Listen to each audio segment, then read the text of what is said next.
I was stepping into this personal unknown that I had thought about and dreamt about, but never actually had really worked through how I would respond and what would happen. Welcome to Flip Your Script, the podcast about life's critical turning points and how people find the inspiration and motivation to move forward and rewrite their unique stories. Produced by Media Minefield, the show is hosted by Christy Peel, who flipped her script from an Emmy-winning journalist to a successful entrepreneur and speaker. Eric Yutzy is the morning anchor at WPLG TV in Miami. He would say, I think, his most important role, though, is a dad to his 4 kids and husband to his incredible wife, Jen. Eric's Flip Your Script story is so unique, and I'm so excited he's sharing it with us because it happened not because of a choice he made, but it happened because of a choice a 16-year-old girl made. Eric, it's so nice to have you. Welcome to the Flip Your Script podcast. Hey, Christy, thanks so much. It's great to talk with you. Yeah, and I should just give the people listening some background. So Eric and I worked together at a TV station in Ohio. I had a front row seat as he fell in love with one of my favorite people on the planet, Jen, who's the mother to his 4 children. And it's been so fun to watch your life and your career, and just congratulations. Thank you so much, Christy. It's hard to believe that those early moments back in Dayton have led us to where we are now, but it's been a wild ride, and I've been so blessed to live it. And your life has really, in the last year, taken this turn that you knew about, but you didn't really know how this would all turn out. So let's talk about that. You knew your whole life that you were adopted, and you knew who your mother was, but you didn't know her. Talk about what happened in the last year. So I've always been pretty open and honest with the story of my adoption, because I think it's important to share those kinds of things. Increasingly, though I did not know who my birth mother was beyond her name and her age when she gave me up for adoption, had grown in curiosity. As a father of 4, you wonder what kind of tendencies your kids have beyond what you have provided them. And so I had all these questions and all these ideas, and started to think about, is this something I want to do? When not too long after that, I got a friend request on Facebook from the name of the woman who I knew to be my birth mother, and I was shocked. The wheels were set in motion for me. When I saw that little red notification pop up and saw that name that I'd been talking with and thinking about and telling people about for 30 plus years, to see it pop up on Facebook was surreal.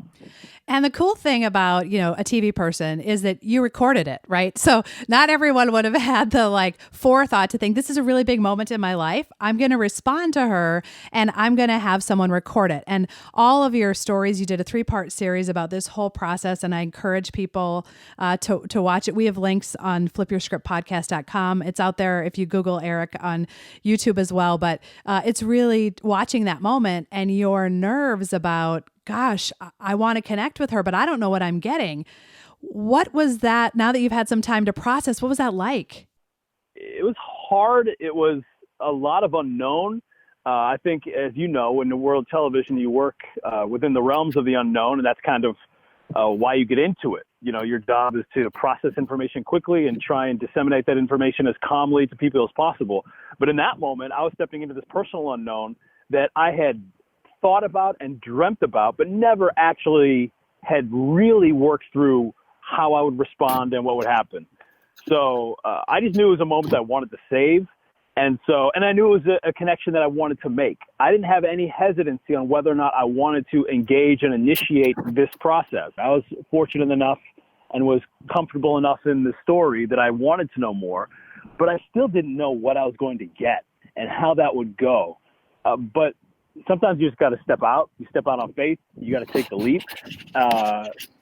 And so sending that reply and that hello, I don't remember typing it. I know I had my co-anchor record it for me, just so I would have that moment. But the process of replying and waiting, it's almost a blur still to this day. And what's been cool to watch you walk through this over the last year is that there are parts of your story that you're keeping private and that you're protecting, but you're really being public about a lot of it. And that was a choice that you made intentionally and a choice that your birth mother made. Why did you choose to be public about all this? And how did you get her to agree with that? I'll tell you what. I had always been public about the fact that I was adopted. A key part of making that connection with people and reinforcing that the story you're telling isn't just what producers put in the show, but that something that matters to you, is by being transparent and honest. I knew it was something that I was willing to do, but I didn't know if it's something that she was comfortable with. She knew she'd follow my career, so she knew that I was a public figure to an extent, and that there was a chance that I would share it. But, Christy, I made that connection with her, I think a week or two before I went public with that connection with her, just because I needed to make sure that she was comfortable with what I was going to share with it, and that I was respecting her privacy as much as possible in this process. So that was a bonding experience for the both of us. And there were some times where she was nervous and wasn't sure if she wanted to proceed.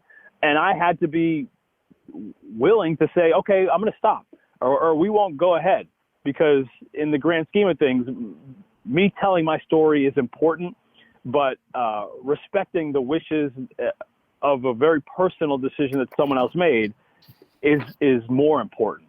And so you have to walk through that. And I think at the end of the day, there were some times near the end where we were close to done, where she wasn't sure if she wanted to proceed. And I just said, just trust me.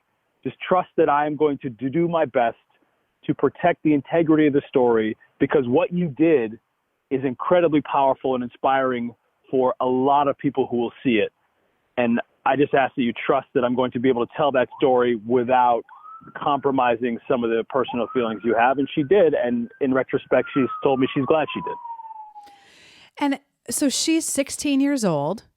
She's pregnant. This was in the 80s. You're biracial. She's white. And so there was certainly, as a teenager, I mean, I have a 17-year-old. I can't imagine a 16-year-old being wise enough to make a choice like she made, and that she impacted your life so greatly by some of the decisions she made in the hospital. Can you talk about that? Sure. So, and as it's a part of the story that we're telling, so I'm not, sharing anything that she's not comfortable with, has already said is fine with. She was Mexican and white.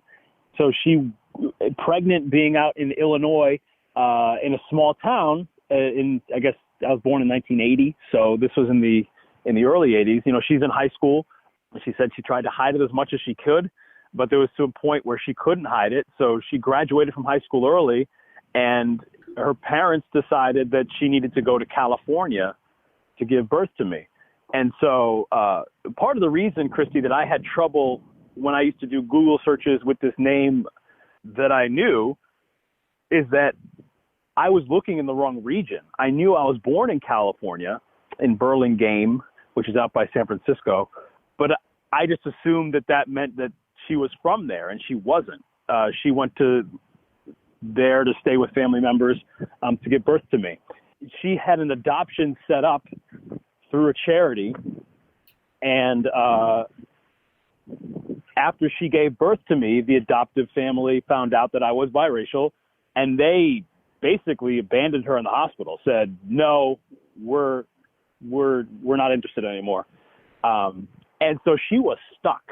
She was in the hospital with a newborn. She's a teenager. And the plan that she had put into place fell through right out from under her. And another group came in and said, hey, we'll oversee his transition. We'll find him a home. But she did some digging and learned that finding me a home would have potentially not happened, and that essentially it was a transition or a pathway to foster care. And for her, she said that was unacceptable. So she refused to sign me over and leave the hospital. And I don't know, and I have to follow up with her on what her plan would have been had God not provided, but God did provide. So she's in the hospital with a newborn, by herself, essentially, with nowhere to go. And the doctor who delivered me said, let me make a phone call. And when he picked up the phone, he called my parents. Just for the sake of the podcast, I'll say my adoptive parents, but adoptive parents is something that I hesitate to say because my mom and dad are my parents. But yes, so he called my parents. My mom who did a rotation. She's a doctor. She did her own rotation at that hospital. They had a relationship before. In fact, that doctor had set her up to adopt my older brother. So he knew that this was an adoptive family who used to live there, who had moved to the East Coast, who had adopted before and may want to adopt again. So he calls late at night and says, hi, are you interested in adopting again? And the answer to my mom before she found out any information beside that question was yes. And so she got a brief rundown of the situation, and she got on the first flight the next morning out to California and showed up at the hospital the next day. And they met briefly. My birth mom and my mom met briefly. And my mom shared what my name was going to be, that they're going to name me Eric, and shared where they're going to be raising me out in the Boston area. And they had a brief conversation. And my mom jokes that she wishes she could have adopted my birth mom too, because she was a kid, 16 years old. She herself was a child. But in that moment, in that connection, there was a piece that she was doing the right thing. And I went home, I think a couple of days later, back to the Boston area with my family. So many parts of that are just incredible and obviously so meant to be. And so many pieces you didn't have, your adoptive mom's part of the story, but then to have this other side just fills that beautiful narrative out. And I want to make sure that we give tons of credit to your adoptive mom, your mom. I mean, I was at your wedding. She's your mom. That she was so brave in saying yes without asking a lot of questions. She immediately went, raised you as her own, but yet never hid the fact that you were a gift from someone else. And I think that's a beautiful part of your story. It has made, for me, Christy, made all the difference in eliminating some of the shock of the reunion, because even though I did not know my birth mother personally, I knew her story and I knew what she had done my whole life. It's never hidden. There's 3 boys in our family. All 3 of us are adopted. We've all known we were adopted. And we had always thought about, prayed for, included the birth mothers in conversation, in Mother's Day celebrations, in nightly prayers. It was always a part of our story. And so it takes a great deal of personal confidence, I think, to be able to do something like that as a parent, a great deal of transparency to be able to accept the fact that you can include someone else in the life of your child, someone who played an integral role in your child's existence, and allow that person to be a part of the process as much as possible all the way through. And so that made all the difference to me. And that I knew her story, had prayed for her, had thought about her as much as possible without actually having met her. And so when I was able to actually meet her, it was a massive moment, but it was a moment that I had been ready for to a degree because I always knew she was out there. And I knew she cared, most importantly, I think. I knew that the decision that she made was a decision of love. And I know a lot of adoptees struggle with, and even I, in the process of growing up, you struggle with abandonment issues, and you struggle with the thought process that, I know this is my family, my adoptive family. I know that they love me and raised me as their own, but there's differences here. I was the only biracial child in an all-white family, and that didn't matter from a knew they love me perspective, but there are a lot of questions, even as an adoptee. You say, who am I? How do I fit into this? I know this is my mom and dad, and I know they love me. And like any teenager, you're always trying to figure out who you are. It's magnified when you don't really know a lot of the biological beginnings and tendencies. And so that part of the process, as challenging as it was, the knowledge that there was someone else out there who made a decision out of love to give you something better certainly helped the growth process for me and made the reunion even more sweet.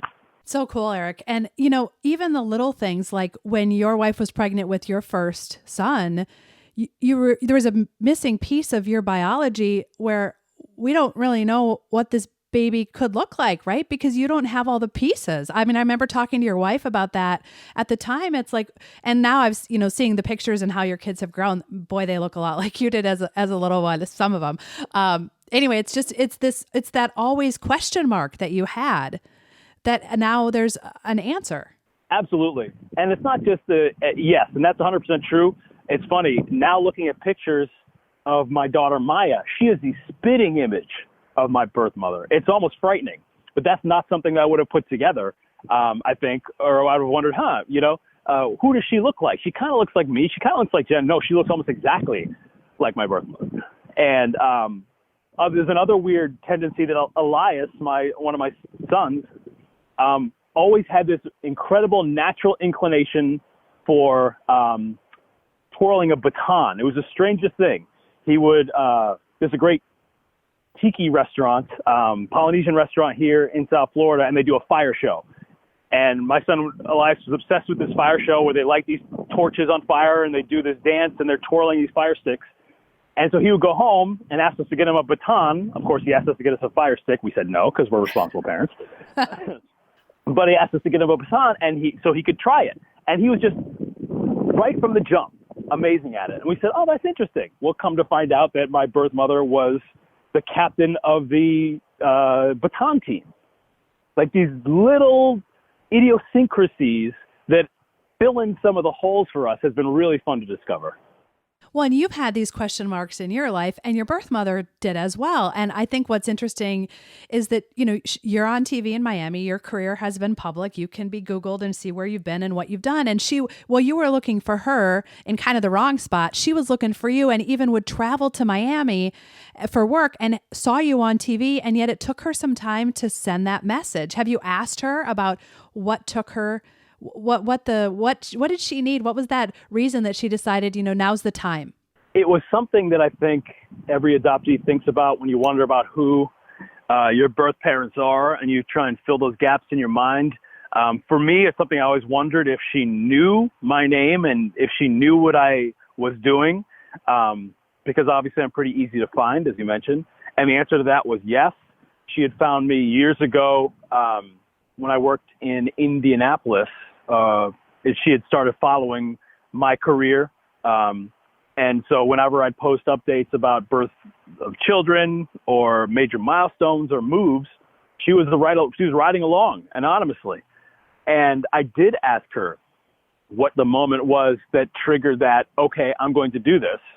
And I did an interview when I first started working down here in Miami, maybe 3 or 4 years ago, with a local university. Miami-Dade College does these extended profiles. And so I did this long form interview with this journalist who was working through the university.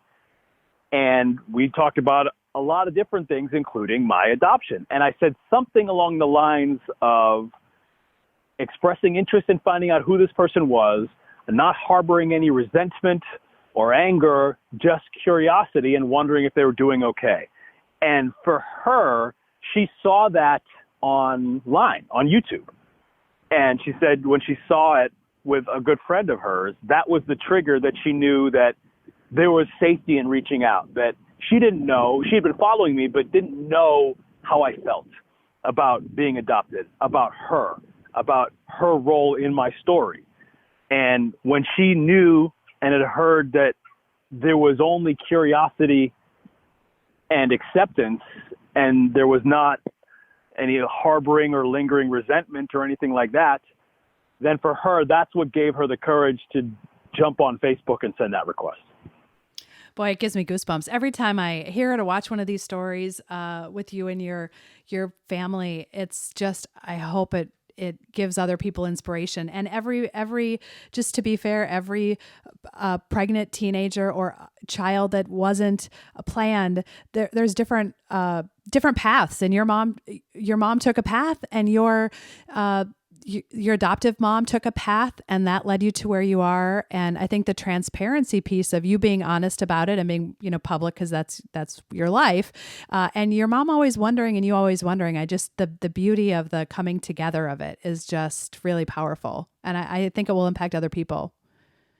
I hope so. I hope it gives people courage. I hope it helps people, because Christy, one of the things that I heard frequently after we did the story, aside from people being happy and being moved by the reunion, I heard from a lot of other adoptees whose reunions, A, weren't happening, or B, had really not gone well. And so, it doesn't always go well, but I know how rare and lucky I am that it is going well. And it certainly has given me a perspective and an openness to the knowledge that that's not everybody's story.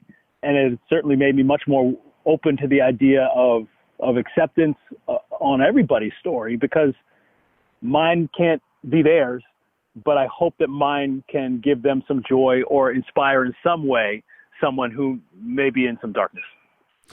And maybe that's really a critical thing here, Eric, is that you didn't have an expectation of who she would be or what kind of relationship you would have. So you weren't disappointed. You just were curious. And that safety, is one of the reasons she reached out to you, but also you didn't think, I'm going to meet her and we're going to be best friends and she's going to be the grandparent. I mean, you're already a secure, mature, healthy person. And this was a question mark for you. This wasn't what you were waiting for to complete your life. No, it was not. And it has been an incredible blessing to our life. Absolutely. I think you summarized it well, is that this has been an addition. And I think there would have been some disappointment if it hadn't gone well, but I would have been able to keep going, because I know that decision meant everything to where I am today. And I could be thankful for that, and am thankful for that, and could have left it at that, with the knowledge that somehow, some way, this 16-year-old by herself, essentially on the opposite coast of where she lived, had the courage, the wisdom, the incredible bravery to make that kind of decision for me, and then walk away from it. And so that gave me confidence. That has always given me confidence. And having her in my life has just been an additional blessing.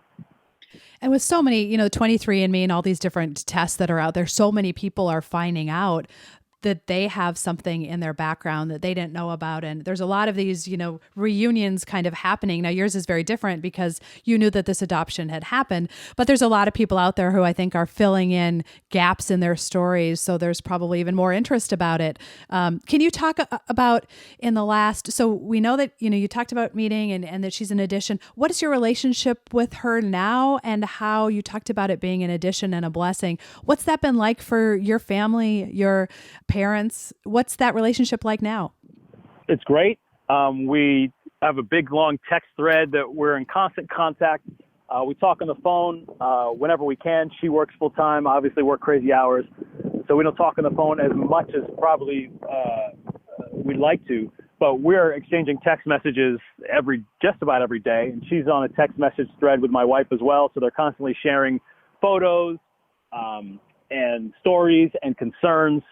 My children have obviously loved having an additional grandparent, someone else to show them some love and to show their abilities too. Yeah, because they were so deprived before. Yes, right, exactly. Yes, exactly. Congratulations, kids who already had an abundance. You get more. But it's been very, very good, and it's really been something that our family has delved deep into. And so, again, we talk regularly. And there's been times where I've needed advisement and knew in my heart of hearts the only person I could ask was her. And so just because there are times, and I think every person knows, there are times when there are just people who get you. And even though our relationship still emerges and grows and develops, that's someone who I know gets me and knows tendencies. I wonder about, hey, how did my grandparents handle this? Why do I do it this way? Is that something that comes from your side of the family? And 99% of the time, the answer is, yep, you're one of us. We do that too. So those have been valuable and comforting moments for me to be able to explore myself a little deeper. What a gift. What a gift that she gave you. What a gift that you're giving to everyone by being so open about this. If someone is listening, Eric, and they are they find themselves pregnant and that wasn't part of their plan, or they are parenting someone maybe who is pregnant. What kind of advice do you have for them? What's your message? I imagine people ask you that as well. They do ask that quite a bit. And it's hard to give a blanket answer because every situation is so different. And that's one thing I've really learned about this is that every situation is so different. I can tell you for me, what has meant the world, one was the transparency, the honesty about what the story was, in my case, from the very beginning. I don't remember a time when I didn't know that I was adopted. And that has made all the difference for me. And I think part of it too is the knowledge and the understanding that sometimes these stories and these moments and these situations are bigger than any one piece of advisement, and getting as much help in the process as possible makes a big difference. It wasn't always smooth sailing growing up. You know, I had my own challenges like a lot of kids do and issues do. And on top of those, you layer the unknown of who you are. But my parents stuck to it. They, stuck to their family guns, for lack of a better term. These are the family rules. But we also are going to help you as much as possible and provide you with that kind of comfort and support to know that you're loved. And we understand that there are some issues that we can't control. I think there's no one answer that solves that. Start with love, and keep on loving that child. Keep on being honest with that child in that circumstance, but also know that sometimes you need help, be it a psychologist, be it a church, be it family and friends, whatever it is. This is not an exclusive thing that you can always do on your own. But at the end of the day, you do your best you can to raise and provide that child with love and support. And that love and support may not be appreciated in the moment, like any parent knows, but it can pay dividends down the line. It did for me. I can tell you that. Yeah, I love that. What's important, it's love. Treat people with love, be open and honest and transparent. And with any situation like this, there's shame and vulnerability. And it's so important to bring people in who can talk with you about that, whether it's a professional or a friend. But thank goodness the choices were made that were made, right? And I imagine you can't say thank you enough to that teenage girl who now you have a relationship, because how do you say thank you to someone for making that choice? You can't. I mean, I have said it over and over again, and she's, said that has meant the world, but you can't say it enough. You just can't. In my experience, there's no amount of thanks I can give for getting the opportunity and the setup that she did. And so for me, that transparency and honesty went a long way. But I also have understood and have learned in this case that there are sometimes the situations in these backstories where transparency could be damaging. So you got to consult sometimes with experts and professionals to figure out the best way to move forward in some of these situations. Yeah. Oh, what a story. Well, Eric, I'm so grateful that you shared it. I hope that it really offers hope to someone else. And I'm going to end with asking a question I ask everyone at the end of the podcast, which is there a quote, a song, a book, something that got you through on those days that you've been honest about were difficult in not knowing and in knowing that there was just a piece of you that was missing? I was very lucky in the process of exploration when I was young to have a man named Ron Burton who became a mentor to me. And he would always give me the quote from the poem Rudyard Kipling's If. I don't know if you're familiar with If or not. And it's a long poem that's really a layout of sort of a loose guideline for how to handle yourself. But, it always begins with, if you can keep your head when all about you are losing theirs and blaming it on you. And then it goes off into this long layout of ways to handle yourself and situations to build around without compromising your integrity. But for me, especially in this life, in this business, as a family, if you can keep your head when all about you are losing theirs and blaming it on you, is really an area where I have solidified myself. When things are going crazy, even when it's not your fault, and even when you're being blamed, exhale, breathe, keep your head. You'll find your way. Thank you, Eric. Really powerful. We'll put all of the poem up on the flipyourscriptpodcast.com, and, pieces of your story about love and authenticity. I love that. And really, Eric's Flip Your Script story is about how someone else's brave choice made all the difference for him. And I hope in hearing it, it empowers you to believe you're capable of more than you think, to discover motivation, to uncover inspiration, and to find the strength to turn the page. Thank you for listening to Flip Your Script, hosted by Christy Peel and produced by Media Minefield. If you like our message, please be sure to give us a 5-star rating and subscribe to the show wherever you listen to podcasts. You can also check out flipyourscriptpodcast.com for pictures, resources mentioned in the show, and information about our other great episodes.